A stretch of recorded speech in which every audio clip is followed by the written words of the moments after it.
In this episode, we are looking at a weakness that causes enormous damage in real systems because it strikes at one of the most basic promises any application makes to its users. That promise is simple on the surface. The right people should be able to do the right things, and the wrong people should not. Broken access control flaws appear when an application fails to enforce that promise consistently, which means users can sometimes reach data, functions, or actions they were never supposed to have. For a brand new learner, this topic matters because it sits right at the center of trust in software. A website, business portal, cloud service, or internal application may look polished and secure, but if it cannot reliably decide who is allowed to see, change, or trigger something important, then the whole experience becomes unstable from a security point of view. Once you understand broken access control clearly, you start seeing that many serious breaches are not only about malware or exotic attacks. They are often about ordinary systems failing to say no when no is exactly what the system should have said. Before we continue, a quick note. This audio course is a companion to our course companion books. The first book is about the exam and provides detailed information on how to pass it best.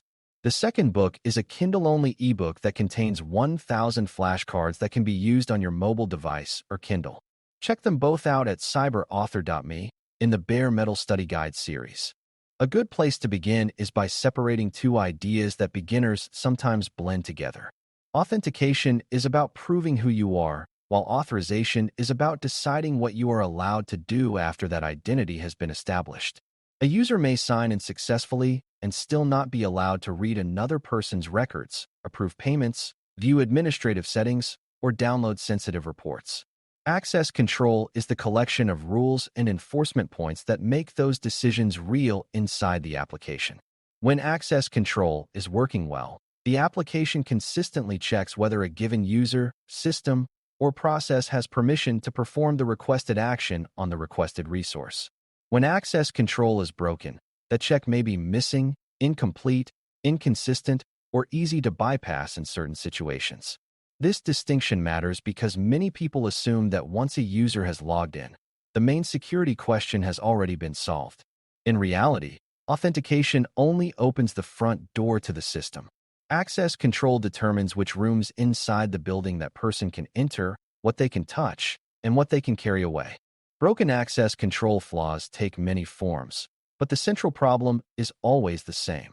The application is giving a user access to something that should have been restricted, or it is failing to limit an action that should have required stronger permission. Sometimes the flaw allows a regular user to see another user's data. Sometimes it allows someone with low privilege to perform an administrative action. Sometimes it allows a person to change, delete, or download information they should only be able to view. In other cases, the weakness may allow access to hidden application functions, exposed interfaces, or sensitive workflows simply because the system trusts the request too easily. What makes this category especially important is that the application often appears to be working normally from the business point of view. Pages load, accounts authenticate, buttons respond, and reports generate.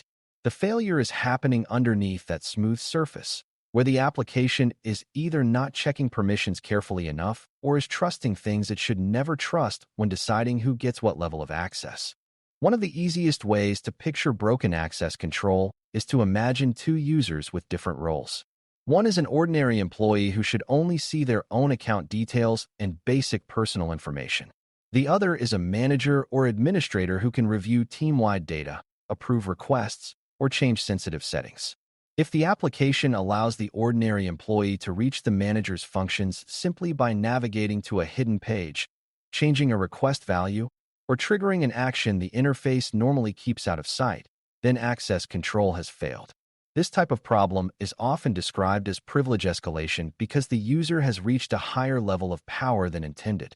For beginners, it helps to think of it as a badge problem inside a building. If someone with a visitor badge can quietly wander into a payroll office or a server room because the doors were never actually checking badge level, the organization has a broken access control problem whether or not the visitor had to work a little to find the door. Another very common pattern involves users accessing the records of other users at the same general privilege level.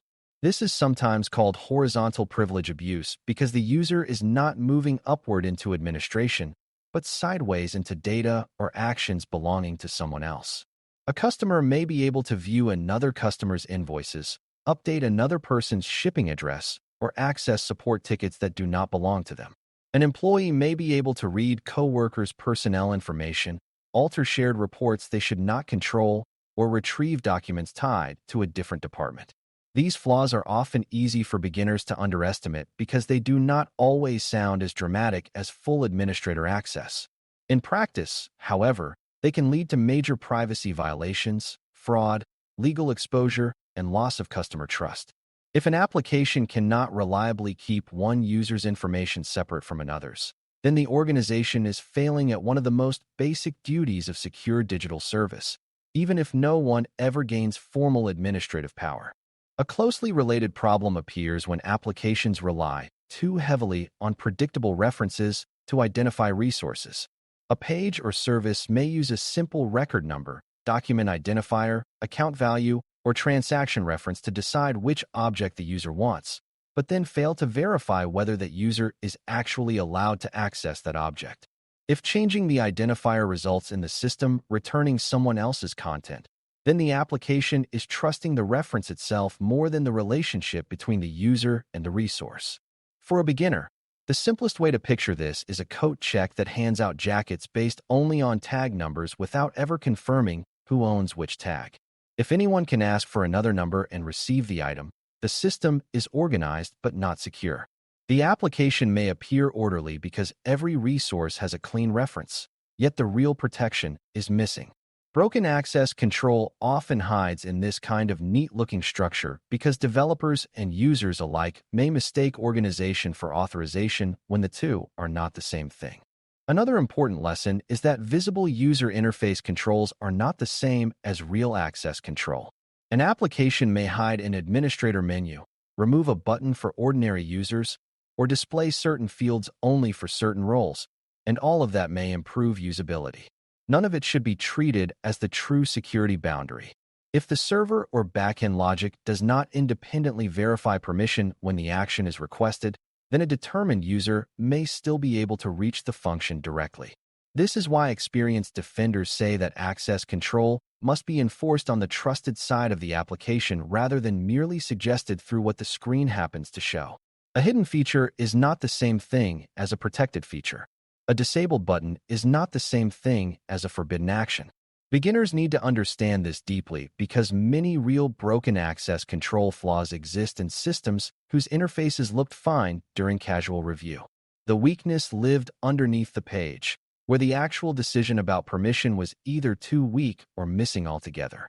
Modern applications make the issue even more important because many actions now happen through background service calls, mobile interfaces, and application programming interface (API) requests rather than through obvious full-page navigation.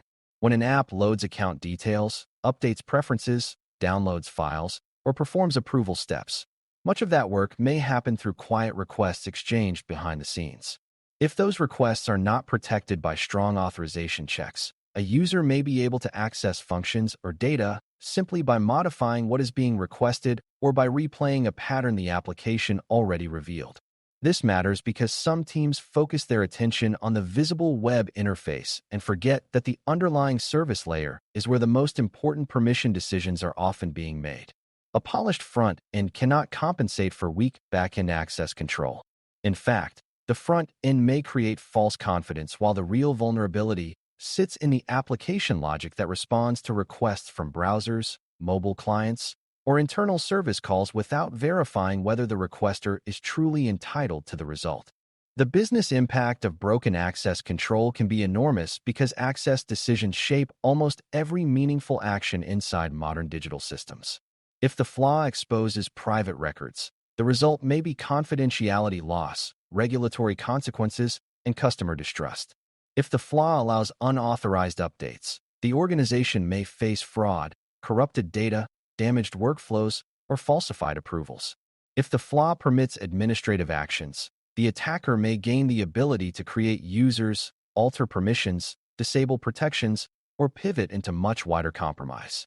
In some environments, the impact may include public service disruption, healthcare privacy breaches, financial manipulation, or exposure of intellectual property that cannot be recovered once it is copied. What makes this category especially dangerous is that the underlying functions are often legitimate business features. The attacker is not always forcing the system to do something strange. They are getting the system to perform normal actions for the wrong person. That makes the weakness both powerful and sometimes harder to spot quickly, because the application logs may show ordinary operations unless someone notices that the actor was never supposed to have that level of access in the first place. Broken access control flaws are also very common because permission logic is hard to design and even harder to maintain consistently over time. Applications grow, teams change, features are added, and new workflows appear long after the original design decisions were made. What begins as a simple role model may turn into a complex patchwork of exceptions, inherited permissions, special cases, temporary overrides, and old assumptions that no one revisits carefully. One page may check permissions correctly while another similar page forgets. One service may validate ownership on read operations, but not on update operations. An internal admin function may get exposed more broadly after a redesign, or a new mobile workflow may reuse an older service without preserving the same control checks. For beginners, this is an important insight because it explains why broken access control is not just a careless single-line mistake in many environments. It is often the result of inconsistent design, rushed feature growth, and weak centralized thinking about who should be allowed to do what across the whole lifecycle of the application. Validating and identifying these flaws requires analysts to think carefully about relationships rather than only about pages or technical severity labels. The key question is whether the user making the request should be allowed to perform that action on that particular resource under the current circumstances. Analysts look for places where roles differ, where ownership matters, where workflows cross trust boundaries, and where hidden functions may be reachable outside the normal interface. They also pay attention to whether permission checks are consistent across viewing, editing, deleting, downloading, and approving, because organizations sometimes protect one action well while leaving the neighboring action weak. Another useful habit is to think like the business process rather than like the screen. Who should be able to approve a refund, view a medical record, reopen a closed case, or see a payroll export? Once those answers are clear, it becomes much easier to recognize when the application is failing to enforce them. Good analysis of broken access control is therefore deeply tied to understanding the application's intended relationships between users, roles, objects, and actions. Strong prevention begins with a few core principles that sound simple but require discipline to apply well. Permissions should be defined clearly, enforced consistently, and checked on the server or trusted backend for every sensitive action and every access to protected data. The system should assume denial unless a specific rule allows the request, rather than assuming access is fine unless something unusual is detected. Ownership checks matter just as much as role checks, because being assigned a user is not the same thing as being the correct user for a given record. Least privilege also matters, meaning users and processes should receive only the minimum access they need to perform their roles and no more. This reduces the damage when something goes wrong and limits how attractive each compromised account becomes. For a beginner, the important lesson is that good access control is not created by one clever rule. It comes from building the application around the idea that permission is central to every meaningful action, not an optional layer added after the features are already finished. Monitoring and lifecycle management matter too, because access control can weaken slowly even in systems that started with good intentions. New integrations, mergers of user groups, emergency exceptions, outdated roles, and abandoned accounts can all create drift between the original security model and the application's real-world behavior. Logging helps the organization see who attempted what and where permission decisions are failing or being challenged unexpectedly. Periodic review helps teams notice when roles have grown too broad, when business processes changed without updated rules, or when older endpoints still allow access patterns that newer ones now block. This is especially important in larger environments where many teams contribute to one platform over time. Broken access control is rarely solved forever by one release. It needs ongoing attention because the business keeps changing, and every change in business function can reshape what correct access should look like. Mature organizations understand that permission models are living parts of the system, not static paperwork completed once and forgotten. A few misconceptions are worth clearing up because they can lead beginners in the wrong direction. First, a user being signed in does not mean their requests are trustworthy by default. Second, hiding a function is not the same as protecting it. Third, an internal application is not safe from broken access control simply because only employees use it, since insiders, compromised accounts, and ordinary user mistakes can all turn weak permissions into real incidents. Fourth, this category is not only about administrators. In many real breaches, the most damaging issue is not that someone became a system superuser, but that they could quietly read, alter, or trigger actions involving records that belong to other ordinary users. These misunderstandings matter because broken access control often thrives in places where teams assume trust instead of verifying it. Once those assumptions settle into the design culture, the application may continue working for years while carrying silent permission failures that no one notices until a serious incident or careful assessment reveals them. The big takeaway is that broken access control flaws are failures in how an application decides who may view, change, create, delete, approve, or otherwise interact with protected resources and functions. They matter so much because access control sits underneath nearly every important promise a digital system makes, from privacy and data separation to administrative safety and business integrity. Whether the flaw appears as unauthorized access to another user's records, hidden function exposure, weak object ownership checks, inconsistent role enforcement, or background service requests that trust the wrong signals, the underlying problem is the same. The application is not enforcing permission strongly enough where it counts. Once you understand that, you can see why this category remains one of the most dangerous and common in modern software. It is not just a technical mistake. It is a failure of trust management at the heart of the application, and when that trust management fails, many other parts of security can fall with it. Thanks for listening. For more audio courses, daily newsletters, and more, please visit baremetalcyber.com.